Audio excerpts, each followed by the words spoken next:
Hello and welcome to the Sporting Experience podcast. I'm your host, Brandon Savage, and I'm joined here by a very special guest. So this is probably a different kind of guest for the regular sports fan, but if you've come from the SuperCoach experience, you will know who this guy is, the SuperCoach Whisperer, Josh Strange. We're going to call you Josh today, Whisperer. So how are you, Josh? I'm good, mate. Good. Thank you for having me on.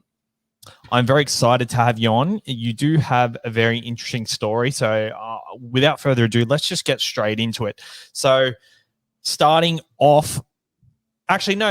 Let's start with who you are online. Online, you are the SuperCoach Whisperer. So SuperCoach is pretty much, it's fantasy rugby league. And this year you've come onto the scene. You've become pretty much the premium content creator besides the Daily Telegraph. And I could argue that the Daily Telegraph aren't even on your level at the moment. How has it been bursting onto the scene in the SuperCoach world? And just tell us a bit about that. Unreal. Like SuperCoach is such a small game. Like compared to other fantasy sport games, like we've only got an audience of about 140,000. And I've always said from day one, I'm a SuperCoach player because of the SC experience, or back when it was the Mike and Sav show. And I just thought like there wasn't many doing what I guess I do. I've always said I'm a podcast second, but the visual side of things first. There wasn't many that were putting out, I guess, posts on social media.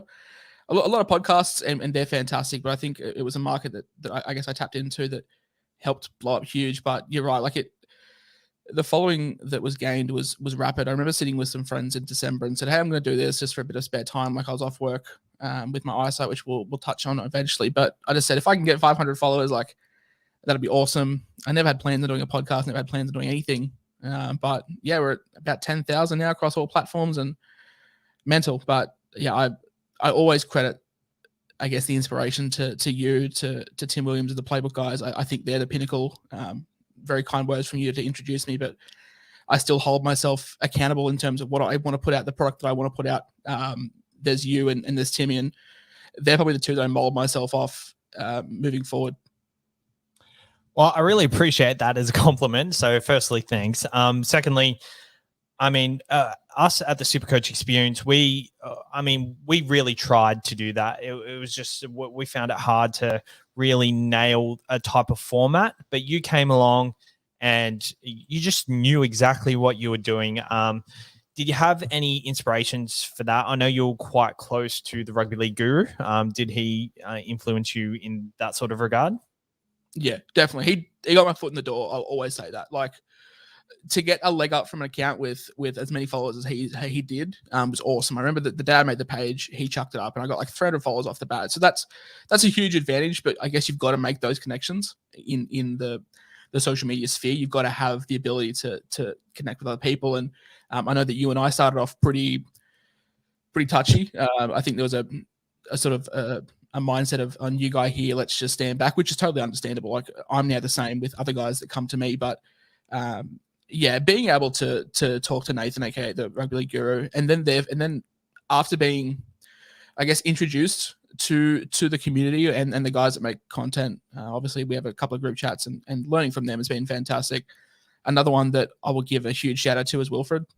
He has been one of the best people to talk to. I cop a lot of stuff online, like a lot of DMs and stuff, and he's such a cool head to be able to go to and be like, hey, look, I'm struggling to deal with this kind of criticism and whatnot. So there's definitely a lot of people that I took inspiration off and definitely lean towards in times of some support.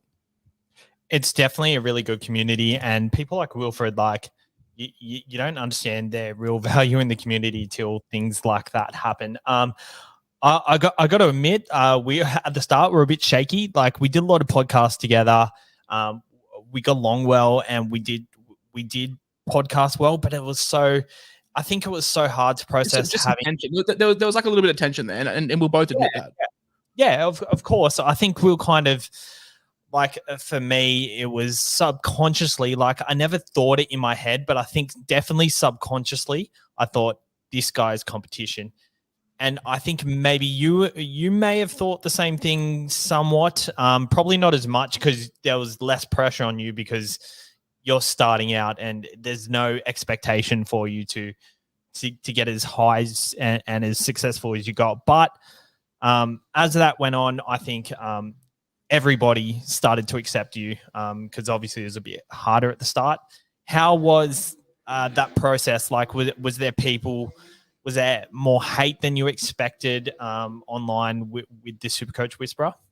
Yeah, definitely. Like, I'm very, I'm not going to say controversial, but like, I think you'll vouch this. I don't sit on the fence. Like, if I feel something, I'll say it. And that rubs people up the wrong way. And I understand that. And I've gone through swings where I've gained and lost hundreds of followers in days because of stuff that I've put out. And this year's been fantastic. It's been a great learning experience in terms of like what people want from the page and from me, and then from the other guys as well. So like this year has been great in a sense that it was a trial for me. I didn't expect it to go as well as it did. But yeah, you'll learn a lot. And there was a lot of, so consequently, like I thought I have to appease everyone. Like I've got to keep everyone happy. I can't ruffle feathers, and you quickly learn that's not gonna happen. And I was very much against like blocking people and stuff because I was so fixated on that number, like the followers, and anyone that makes content is like they are. Like they think about it. It may not be conscious on their mind, but they do think about it. And now like towards the end of the year, mate, like I was just like, if you're gonna annoy me and continue like just send me shit, like I'm just gonna block you. Like I don't care. And that was a big step for me, I think, is learning to deal with that criticism in a way that I don't have to respond to it. Yeah, for sure. I feel like once you, you exceeded your expectations quite quickly. So maybe just that pressure of feeling like you needed to please people kind of went away. So I also don't deal with criticism well, just from a personal standpoint. There was multiple times where like I'd receive like a really nasty message and I'd just be like sitting in my office being like, oh, fuck, I'm just gonna cancel the page. Like, but it's a passionate community. Like, and like people, just because and you will vouch for this, just because we make stuff about the game doesn't mean that we're the best. You know, like we're just guys that have too much spare time or love the game a lot, and we just decide to chuck some things up. That's the big thing. I think people struggle to understand in a way. Yeah, 100%. Okay, so we've talked a little bit about that. There's a lot to go through today. Let's start with your childhood. Where were you born? Where did you grow up? And how was your life from, let's say, 0 to 10? I was born in Logan, Queensland, Cam Smith, his territory. Lived there for 6-7 years, sort of in and around the Brisbane area. Grew up not really having a team, but always being down at the Brisbane Leagues Club and always seeing guys like Wendell Saylor, Darren Lockyer, Shane Webke, like all those guys in sort of the early 2000s. I was born in 97, so around that time where the Broncos were good. And then we moved as a family down to Tamworth in New South Wales, and that's where I grew up basically my whole life until I was 18. So lived there, had a really good childhood, had parents that I guess earned above average income, so was never without a meal, like always had the things I wanted, always went on school excursions, always had clothes on my back, the main things you can ask for as a child, basically up until that stage of my life. So obviously pretty smooth childhood till there. How was high school? And I guess this is a sporting experience podcast. So did you play many sports? I feel like I didn't even preface this with did you play sports? Even if you didn't, you're part of the sporting world. So I think that's enough for me. No idea. I was one of those kids when I was younger. I just play every sport, paddle, ball, whatever. Moving into high school, that was a rough time for me. A lot of bullying, a lot of self-confidence issues, a lot of anxiety that sort of developed and manifested, and never really got a handle on that. And therefore, a lot of things magnituded. I found some solace in rugby in terms of union. Played that, I guess, at a reasonably high level. I played for New South Wales Country, basically up until New South Wales Schoolboys. Played at a pretty high rep level from anywhere from 16 to 18, but they were probably the toughest years of my life. Went to an all-boys school, and I don't really think I ever fit in properly in a sense that I, as a child, I was very annoying, and I probably still am now, but even more so. I was very in your face, like very energetic, and rub people up the wrong way, and that still continues on to this day, but you can manage it a little bit better. And I think that had me on the outside in high school. And if we're being honest, like it really set things up for turmoil later in my sort of early 20s. But yeah, you learn from those experiences. But yeah, high school probably wasn't the best for me, but found comfort in sport and definitely in rugby union. But always was a league fan. Coming from, I guess, regional New South Wales, that's where we lived. It was a big league central, but I guess I just had a natural talent for rugby union. Who was your favorite NRL player growing up? I know you said you play rugby union, but honestly, couldn't tell you a rugby union player besides George Gregan. George Gregan's a good shout. No, man, I was a Tigers. I'm a Tigers fan. I think a lot of people know that. So going through that sort of late 2000s, early 2010s, it was ruled by one person. That was Benji Marshall, basically. At one time, the best football player in the world. And as a young kid, just really attracted me to him. And unfortunately, didn't get the premiership this year that I guess a lot of rugby league neutrals were hoping for. But as a Tigers fan, mate, he was everything. I was a short little fat kid. I was definitely not tanned, athletic, and a very talented footballer like Benji Marshall. But he was someone I looked at basically from 2005 when he really won the comp for the Tigers up until even now. Probably I still love Benji. He definitely developed his game to keep it very exciting. Did you try the Benji step a lot when it was hot? I know, like I played rugby league as well, and I tried the step, and I just couldn't step for shit. That was not my strong point.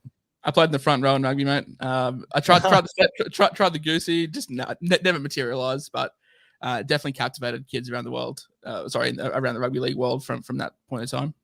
A funny story, my little brother was actually in a good Division 1 in rugby league, playing for Glenmore Park. He's playing with Sione Katoa's brother, and they were all like in this core group, kind of like Penrith are at the moment at their peak, and they're just all in the rep sides. So he was in a good position to possibly go further.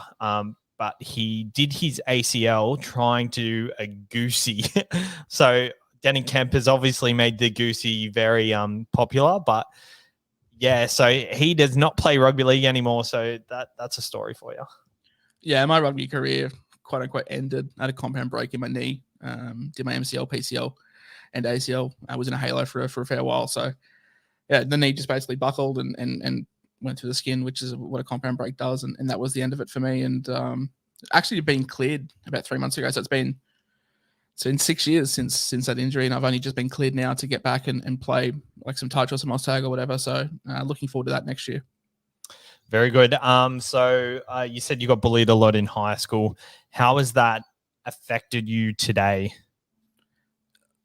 I'm in a weird cross point in my life, mate. Like I've now realized a lot of the things that I've been neglecting for so long, and now is the step forward for me. I've booked myself into a psychiatrist. I go see a psychologist every week. Like that is fantastic for me. But the big step was understanding the events that took place and not blaming anyone, not blaming high school kids, because kids are cruel. Like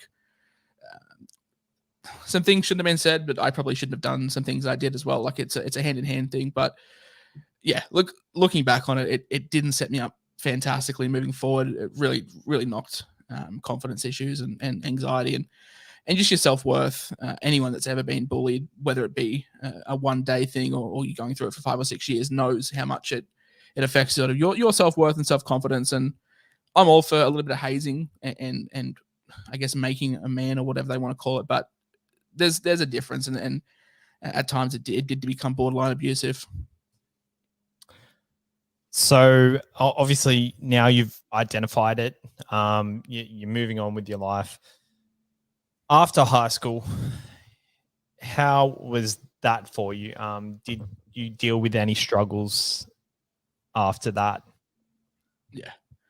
I went to uni for 6 or so months, and I guess everything that just built up from high school continued to form. And I left and dropped out of uni, whatever, went and got a job, moved back home or whatever, and met someone, and we were together for probably a good 12 months. I'm going to try not to cry here. Everything was going fantastic. We unexpectedly fell pregnant, which is cool. We were developing for that, and then at 33 weeks, had a stillbirth. So the partner of my unborn child had to give birth to basically a dead fetus, and that it's something that doesn't go away from you. Like you look at it, just looks so helpless, and like life just looks so meek at times. that was probably one of the lowest points. And then like she really struggled to overcome that. About a month later, I left for work, regular morning, like all. She was just having some time off, obviously, with everything that had transpired, and we weren't living together, but I was over there in the morning, and then finished work at about 5:30. Was calling her, no answer. 6:30, no answer. 7:00, no answer. So very unlike her. So I decided to take a drive around. Her car was there, all her lights were on, the front door was unlocked, everything was good. I walked into the house, sung out, didn't hear anything. The bathroom light was upstairs, and walked upstairs and found her hanging from the ceiling. Pretty much the doctor's report said that that had happened anywhere from half an hour to an hour after I left for work. So that, yeah.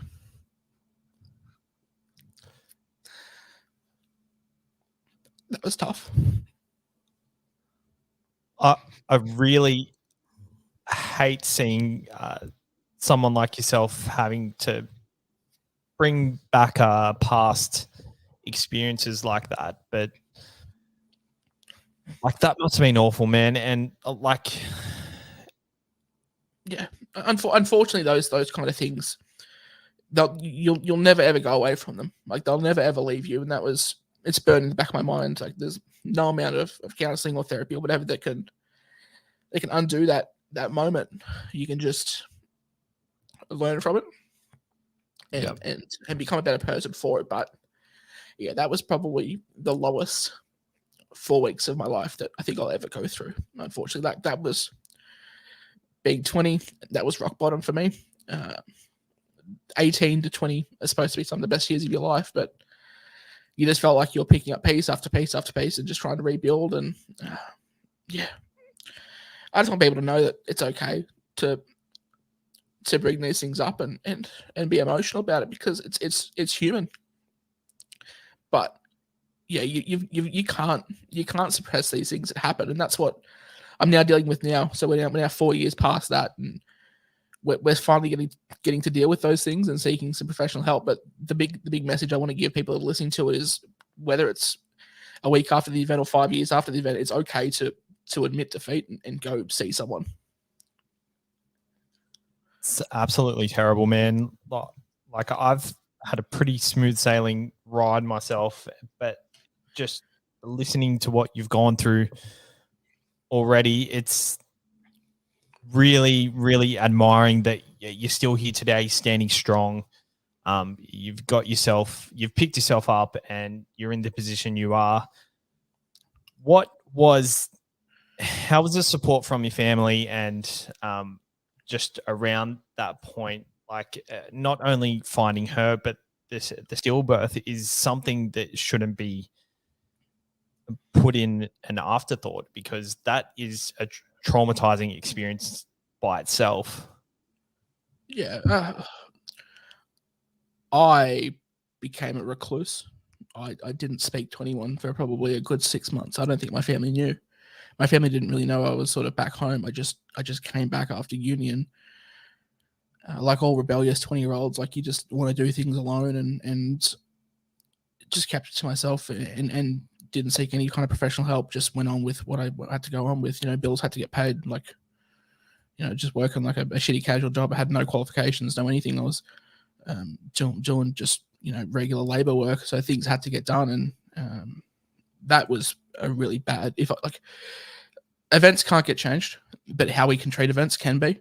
If I had my time over again, you need to go fix yourself, Josh. Like you can't just go back to work the next day, and that's exactly what I did. I was with the authorities most of the night, because that's what has to get done. But yeah, 6:00 next morning, I was back at work and just pretended like nothing happened. And I continued to live like that for another 4 years, basically, which is the point right now. But yeah, like it's not ideal. Like it's not the way to deal with things. Things happen, but it's how we manage them. And nowadays, family's been fantastic. Like opening up as well. Like doesn't matter where you come from. Being a 20-year-old bloke, unfortunately, the stigma around it is ridiculous. Like it's it's not normal to talk about these things, and everyone in the modern world is trying to make these things normal. But at the time, man, yeah, just shut everyone out and just tried to keep on with life. And we now know, like with so much research into mental health, that's not the way to deal with things. 100%. And I've seen on your Twitter, you're very strong in advocating for mental health. And I think in the SuperCoach world, that no one does that. So it's good to see that someone is standing up for it. So you said you went back to work the next day. Did you tell anyone at work? No. I tried to live life like it was, and I'd go home and cry myself to sleep and wake up and repeat. And that was a cycle for another 2 years until I decided to leave Tamworth, which is where I was. And that moves us on to, I guess, the next chapter of my life is the chapter we're in now. I live in Newcastle. I live a really nice life. I'm very, very comfortable. I have a beautiful partner I've been with for 3 years, but the transition from Tamworth to Newcastle wasn't fantastic. I moved with no money. I moved with no house, no nothing. I slept in my car. Anyone that listens that's from the Newcastle area, I slept basically on Merriweather Beach for about 4 weeks until I could find a house. I found a room on Gumtree. It cost me $130 a week. I was on disability. I was on unemployment, and that paid for it. And eventually found our feet. We got into a nice job, and I went back to studying. And but yeah, like the transition, I think just getting yourself away from that sort of environment. And Tamworth is a small town. It has like 40,000 people, and once word gets around, it spreads pretty quickly, and everyone sort of knew me for what happened, and you just had to get away from there. 100%. So you moved to Newcastle. You're homeless. I mean, I've had to sleep in my car because like I was on a trip to Adelaide, and like we just wanted to stop in the middle of the night, and that was bloody hard as it was. I couldn't imagine having to do it for living. Like, what was the hardest? What was the hardest thing about that? Feeling safe at night. It wasn't the cold or the heat or the uncomfortability of a backseat of a sedan. It was the fact that knowing that like at any moment someone could just break in and smash a window, hurt you, and whatever. That was the troubling thing. Like that was the scariest thing as well. But we inevitably, like I said, found some money and saved up, and people have it way worse than I had it, sleeping in a car. But it's not something you're accustomed to, and it was makes you appreciate the things that you have now. Like I said to you off air, I just purchased $1,000 mixer and a microphone combo. Like I couldn't even afford $5 worth of chips and bread like 3 years ago. So yep. You appreciate the things you have now way more for it. And I've said this phrase 4 or 5 times in this podcast, but you learn from it. Like you learn these things, and you start to appreciate what you have, and you start to understand that people have it way worse than you. And it's, for them, it's not just a 4-week phase. For them, unfortunately, being homeless is a lifestyle, or battling mental health issues is a lifestyle. And that's the thing that sort of, I guess, was my motivation, is knowing that it's not all that bad. I'm still here. I'm still breathing. I'm still breathing. Like I've got a car. Like if I have a car, I've got a way. And that's the way I looked at it. Yeah. So after that, when did you meet your partner that you're with now? Like a week before I decided to eventually just pack up and leave. We were just talking, nothing serious. And then, never told her that I had no house. I just had to keep making up excuses as to why we couldn't hang out for the first month. And then inevitably, like I said, got a really shitty paying job, got enough money to get a room in like some shared accommodation. And then, like we've been together ever since, and we moved in together 18 months ago. The story arc is good because like for anyone listening to this that is going through a really rough time, listen to me when I say this. It gets better. It does get better. No matter how dark it may seem, like things turn around, and you've got to put in some work, but it all comes around. And I'm very, very thankful for her for one, saving me, and two, thankful to myself for not giving up. And there's plenty of times where the worst could have happened. We could have thrown our toys out of the pram, and I might not have been here to sit here and do this interview with you. Really appreciate that you are. So you're really happy, you're really comfortable today. I mean, that's just it's awesome to hear considering what you come from. In between being homeless and where you are today, have you dealt with anything else? Obviously, my eyesight. I think a lot of people know that follow me. Yeah. Just a genetic genetic disease that was not really picked up on until I was sort of 21, and I've got a condition what's called keratoconus. So basically, my eye, instead of it being a semicircle like most people are, it has deformed into a cone, which can't be seen by the human eye, but it shows up on radars and whatever. So whenever light hits it, it distorts rather than being condensed. And yeah, I was on a wait list for probably 2 years to get a transplant, a corneal transplant, and we got that midway through this year, and that's been fantastic. Like, it's given me a little bit of vision back, not anything perfect, but enough to live each day. Yep. enough to do this while I'm off work. Like, that's been the biggest thing, is having this outlet to make content and to keep my mind ticking while we're going through our own mental health journey, but also going through a physical health journey. That's been a challenge because you face the reality of never having vision again. But we've got a little bit, and a little bit's better than none, I keep thinking.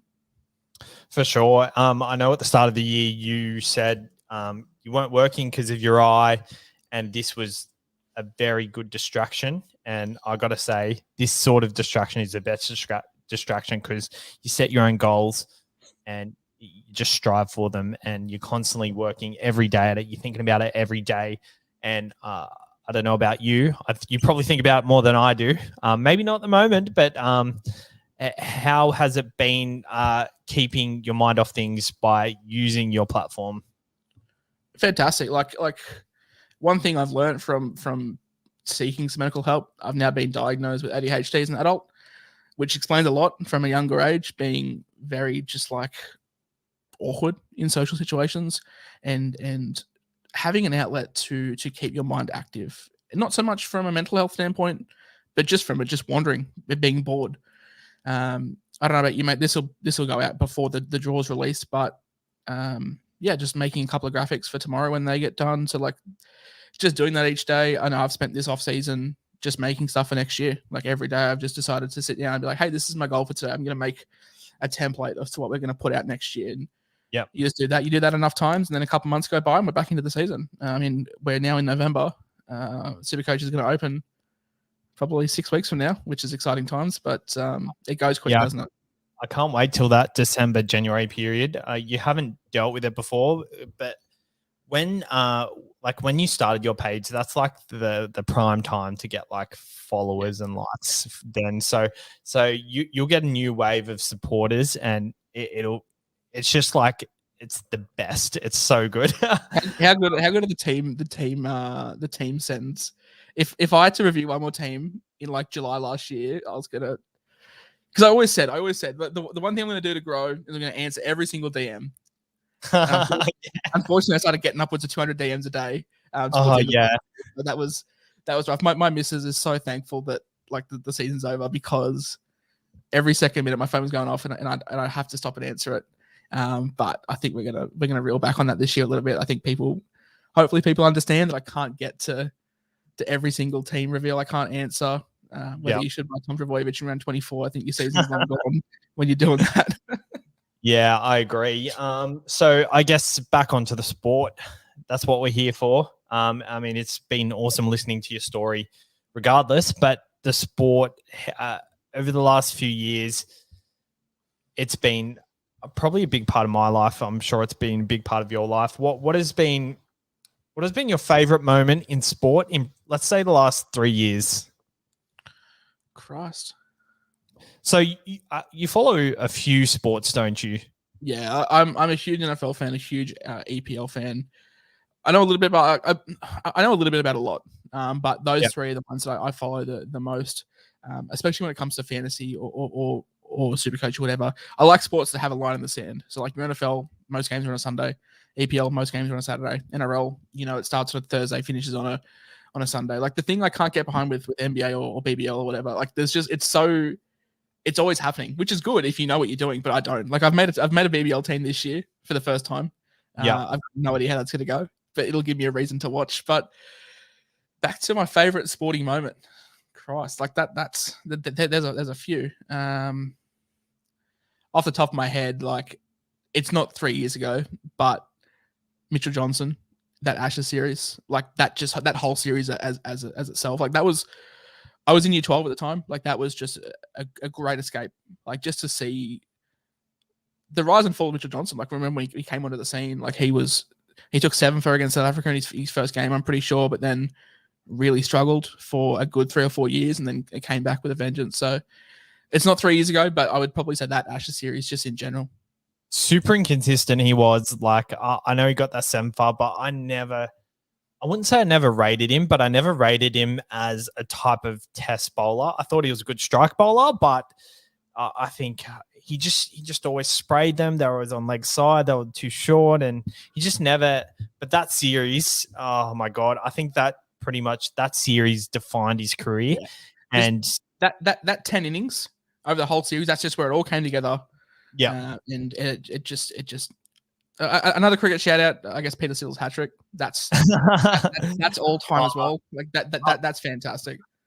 I really loved Peter Siddle at the start, but then I was kind of off him after a while. Yeah, because he just kept getting picked over like the guy we've got now. Yeah, that's been frustrating to see like Pat Cummins and Josh Hazlewood like not reach their full potential. Like they'll go down as fantastic bowlers. Don't get me wrong, but like when they were 2021, man, like the world was their oyster. Same with James Pattinson, who's just retired as well. I still think they've got a long time to come. Like they're definitely going to probably have more of a career than James Pattinson, who I think he's definitely been wasted because of injury. But back to Mitchell Johnson, like I think it all came together then. He was massively hyped before he came onto the Australian team as well. So sometimes it just makes you think like, these people are hyped for a reason and you've kind of got to stick with them. Like at the moment, it's Cameron Green. He hasn't really proven himself on the international level, but maybe if you just stick by him, have a bit of faith, he might come good. Shane Watson, Mitchell Marsh with the same things.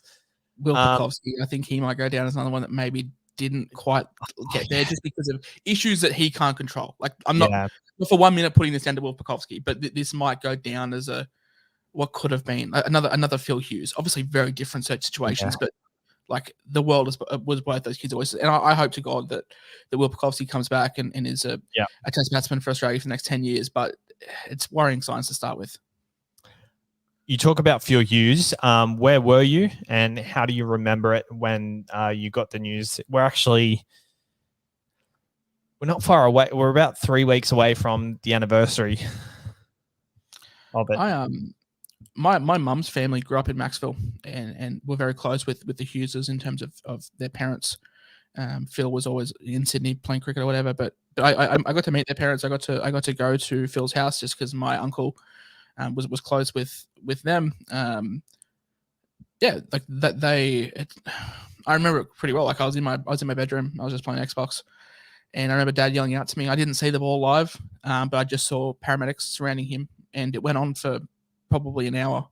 Like he was out in the middle there for probably an hour, and you never know how bad things are going to be. But if a cricketer gets hit, it's probably normally like a 5-minute, 10-minute look at by the doctor, and they might retire hurt and walk off on their own merit. But yeah, it wasn't good. And then just the outpour, like I will never forget Michael Clark's speech at his funeral. That crushed me because I loved Michael Clark. Yeah, like I was playing cricket. I was playing rep cricket the day he got his 329 in Sydney, and I love that. I will go back and watch those highlights even now, and to see him so crushed because you could just tell they were close as well. Like it wasn't even sad. It was just it's hard to explain. Like you just felt empty. I was a massive cricketer. Cricket was my life. You still are, mate. I watched the highlights video of you and Timmy still got some kick in the arm. Yeah, I hadn't bowled in about probably 8 months then. So bowling to Timmy definitely makes me look a lot quicker than I am. But yeah, at the time, I was just so shocked because I did follow the Sheffield Shield very closely. So like I was watching it. I think Sean Abbott went to my school as well. So I think I just felt really connected and really, I felt like I was on the field with them at the time. I don't want to, I don't want to say like I was on the field, but like it just made me feel, I don't know, maybe everyone felt like this, but it felt like one of their teammates, it happened to one of the teammates. I played cricket that weekend. I played fourth grade on synthetic ground in Tamworth, like the lowest Yeah. form of cricket you can play. But like, even then, it felt weird. Like it was just, even if you didn't know Phil Hughes, even if you never met him, even if you just started watching cricket that day, like it just felt different from moving forward. Like, and another one, Sean Abbott. Like we talk about Mitchell Johnson coming back from controversy, whatever, but I didn't give Sean Abbott a chance after that, and so good to see him come back and end up playing for Australia as well. He's played well too. He's definitely lived up to his potential. So it's good to see him back and firing. But yeah, that weekend we played cricket on a turf pitch that weekend actually. And there was 408 Hughes spray painted on the grass. And I don't know, it just felt wrong playing. Like I was scared to play cricket because I knew that happened. I was scared to face a short ball. No one bowled short balls that day. So I was thankful for that. I think everyone was kind of scared to bowl short balls just in general. I remember the next day, I think it was England versus India. There wasn't a short ball bowled, or no, it was New Zealand versus India. There wasn't a short ball bowled. So no, I played against 60-year-old blokes that just bowled dollies all day, and I was scared to go out and bat. Like it was just one of those. Like, and that'll go down forever, I guess, in Australian sport infamy. Yep. I guess we went back to our favorite sporting moments. I've got to say mine is 2015 grand final, Cowboys versus the Broncos. I've got to say, I think the moment Michael Morgan flicked the ball to Kyle Felt and Kyle Felt scored, I think that moment gave me the tingles the most when just in between that and Jonathan Thurston kicking the goal. Like I remember feeling just all these shivers down my back, just knowing, oh, what a position to be in. Kick from the sideline for the grand final. Like, this is epic. Like, this is every kid's dream. I have a question for you. With that grand final. Would that grand final have been better if JT made the kick? Yeah. 100%. It was I still think it's the best grand final that I've ever seen, but I think it could have been just that little bit more if JT hits that. But I think people forget. I think there was a tackle about 40 minutes down the field beforehand. Yeah, that the Broncos knocked it on. I think the Cowboys defense got the turnover, and that's what got the Cowboys to go forward to get that Michael Morgan play. Yeah, I actually think it was quite a bland game. I was really Andrew McCulloch kept kicking the ball out to. I only remember that grand final for the last 5 minutes, but what a 5 minutes they were. Oh yeah, for sure, best 5 minutes in history. But like, it really got really boring towards the end. But because it was close, I still kept watching, and the fact that it ended up the way it did. Controversial opinion though, Anthony Milford or Jake Granville should have got the Clive Churchill. Oh, I've always said, and I've said it in the group chats that we're a part of. If Ben Hunt doesn't drop that ball, Anthony Milford is a Clive Churchill. 100%. Another good moment that I guess we'll talk about, and you and I both run SuperCoach podcasts, so people would have heard these exact words come out of our mouths many times, but I don't think we'll ever see the 2021 season again from Tom Trbojevic, from anyone. Like, that was unreal. Much better than the Barber, the Hayne. Yeah. I know people argue saying... I'll take it. No, Turbo's was clear by far, and people want to say the rules or whatever. I'm not having it. But, like, look at the stats. The stats overtook everybody's stats, and he only played 15 games. Like, if he played 25 games, it would never happen again. I'm just speechless. Like, the 30... The thing that really sets it for me, it's not the 400,000 tries or the try assists he scored. It was the game against Melbourne where Manly got battered. Turbo had a quote unquote quiet night. He had 4 line break assists that night. Yeah. That is what tips it over the edge for me. And that sounds silly because you can point to the tries and the try assists or whatever, but like the fact that on his worst night he had 4 line break assists. Yeah.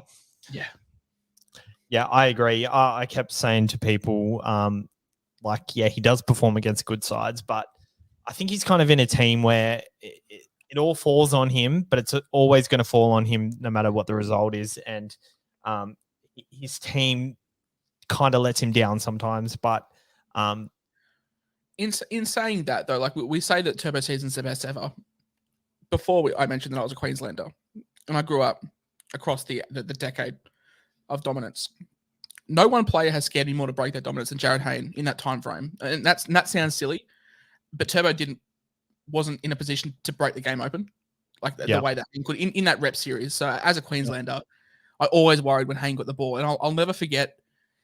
I can't remember what year it was, but he went down the sideline and it went to video replay for probably a good 15 minutes. And in the end, he had like that blade of grass on the boot. If he scores that, I think the game changes drastically. But I remember that pretty frequently as well. Like Jared Hayne down the sideline, barely out by the skin of his teeth in an Origin series. I think it's very different these days because New South Wales have such firepower throughout their side, whereas Jared Hayne in that time, like Josh Dugan was the fullback or the other center, and Brett was kicking off the bench. Yeah, it was quite a dull period for New South Wales, and I guess that pretty much like Queensland's dominance, did that come from a poor New South Wales side, or did that come from them being freaks of God? I think it's slightly a bit of both, but I think it's more New South Wales being poor. I mean, it's not more, but I think we got to give a bit less credit to Queensland because of New South Wales poorness. Yeah, I think we've had this discussion multiple times in many chats we've been a part of. Like, do we take what was the peak of Queensland? Let's say like 2012, 2013. Like, we take that side against the current New South Wales side, who wins? And you'll never get a cohesive answer because Queenslanders will tell you black and the blue until it's 2012, 13, and New South Walesmen will tell you that it was this year. But another great Origin moment, Tedesco down the sideline a couple of years ago. That broke my heart. Blake Ferguson, Tedesco, that link up, that hurt because was that game? That was the moment, I think, like where you just knew that it was going to be turned on. And I think Queensland are going to go through a really low period for the next couple of years. Obviously, got guys like Reece Walsh and Sam Walker coming through, Harry Grant as well, but they're still very young. And Queensland will have their time in the sun again, but I don't think it'll be for another 5 or 6 years. Yeah, I agree. I guess, okay, moving on. That's pretty much it. What's the goal from here on out for the SuperCoach Whisperer? Have you got any plans personally and for your page? No, I think just doing more of the same last year, but doing it better, making it look better, whatnot. Obviously, got Brew coming on. We've rebranded the podcast. That's big. At times last year, I felt like it was a chore, but yeah, just doing much of the same last year, but doing a little bit of video content here or there, maybe chucking in a live stream or whatnot. I'm back at work a couple of days a week now, which is fantastic. I'm back at work 2 days a week, working from home. So might not have all the time in the world to devote to what I had for SuperCoach, but we've still got a jam-packed schedule coming up, and I'm really excited for the podcast more than anything. Like that's something that I've never seen someone so keen in Brew to do it. So it's always good to have a counterpart that is as keen as it on it as I guess you are. I guess just wait till the season's end. He won't wait. He won't wait till it could end because round 20, mate. I'm sure you'll vouch for this. Round 20 onwards, they were some tough times. It's such a grind, isn't it? We're all out of trades. Like there's just nothing to talk about. It's like Captain Turbo and do whatever. Yeah, exactly. But thanks for coming on, and I'm sure you'll be on the SuperCoach Experience podcast a few times leading up to the start of the season. I think the crossovers are very good leading into the season. So I'll be happy to have you on then. And thanks for coming on. No, I appreciate you letting me come on, have a bit of a cry, telling people it's okay to not be okay, and that's the main message I want to tell people. Like, there's so much help out there. There's so many resources, and hell, if you need to shoot me a message, I'm sure people that are listening to this know who I am. So, chuck me a message. Like, I'm happy to talk to people. Like, all it takes is just to be pushed over the edge to fix the things you need to be fixed on. And I know everyone says that New Year's resolutions happen, but yeah, really looking forward to next year, man. Not from just a a professional level in the SuperCoach world, but more so a personal level as well. Like, it's being happy to wake up every day, being happy to go out and do things. Like I said, I live in Newcastle and I live near the beach. I live near one of the best beaches in the country, and just taking advantage of that and just getting those endorphins out. And I encourage people to do the same. 100%. We're going to be up in Newcastle very shortly, me, Mike, and Jake and Tim, and we'll come visit you. Oh, we'll be going for a beer or 10, mate, I'm sure. We'll go to Newcastle Leagues Club if that's what it is. Yeah, right. Westies. You might say. I was going to say you'd see Connor Watson. He's a regular there, but he's taken off. Oh no, he's gone. He's come down our way. All right. Thanks for coming on, and yeah, good luck. Thanks, man. Cheers.